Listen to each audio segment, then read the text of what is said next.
সন্ত্রাসবাদ বা উগ্রবাদকে দমন করার জন্য অন্যান্য প্রচেষ্টার পাশাপাশি সাংস্কৃতিক কর্মকাণ্ডকে আমরা বেছে নিয়েছি।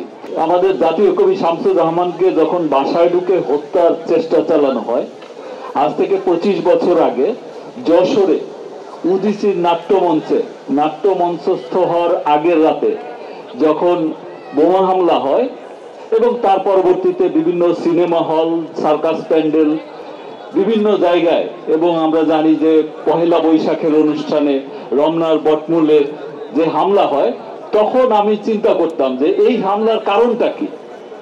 আমরা বুঝতে পারছিলাম না, কারণ যারা এই হামলাগুলো করছিল তারা মনে করছিল তারা জিহাদ করছে, ইসলাম কায়েম করছে। তো এই সমস্ত সাংস্কৃতিক অনুষ্ঠানে হামলার কারণটা কি, এইটা পরে যখন আমি সন্ত্রাসবাদ বিষয়ে কাজ করা শুরু করলাম তখন আমি বুঝলাম যে যারা এই ধরনের স্বপ্ন বিক্রি করে শর্টকাট ওয়েতে একেবারে সরাসরি ভেস্তে চলে যাওয়া যাবে, এই স্বপ্ন বিক্রেতা অত্যন্ত ধুরন্ধর, আমি ইন্টেলিজেন্ট বলবো না, ধুরন্ধর। তারা বুঝতে পেরেছিল যে যদি কাউকে অন্ধ করতে হয়, অন্ধবিশ্বাসে বিশ্বাসী করতে হয়, তাকে একেবারে পশুর মতো বানাতে হয়, তাহলে তার ভিতর থেকে সাংস্কৃতিক মূল্যবোধ যতটুকু আছে সেটাকে একেবারে ইংরেজিতে বলে যেটা এক্সট্রিকেট, ঝেড়ে বের করে দিতে হবে। তো সেইটা করতে গেলে সাংস্কৃতিক অঙ্গনের সাথে যারা জড়িত তাদেরকে টার্গেট করতে হবে। তো সেই বোধ থেকেই তারা আসলে এই যে সাংস্কৃতিক কর্মকাণ্ড এবং যারা সেকুলার পলিটিশিয়ানস আছে তাদেরকে টার্গেট করেছিল।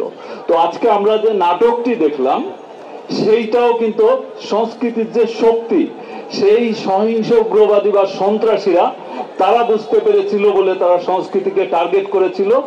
আমরা ঠিক আগুন নিয়ে, মানে আগুন দিয়েই আগুনের সাথে খেলা, অর্থাৎ সন্ত্রাসবাদ বা উগ্রবাদকে দমন করার জন্য অন্যান্য প্রচেষ্টার পাশাপাশি সাংস্কৃতিক কর্মকাণ্ডকে আমরা বেছে নিয়েছি।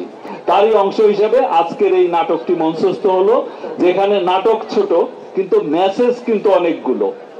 এখানে কিভাবে মানুষের, তরুণদের বিশেষ করে মগজ ধুলাই হয়, তারা খুবই চতুর, তারা খুবই কানিং, ক্লেভার, যেটাই বলি, তারা বোঝে যে সমস্ত তরুণদের বিভিন্ন কারণে ভিতরে হতাশা আছে, যাদের শিকড় খুব গভীরে প্রথিত না, তাদেরকে সহজেই ব্রেইন ওয়াশ করা সম্ভব, সেটি আমরা এই নাটকে দেখলাম।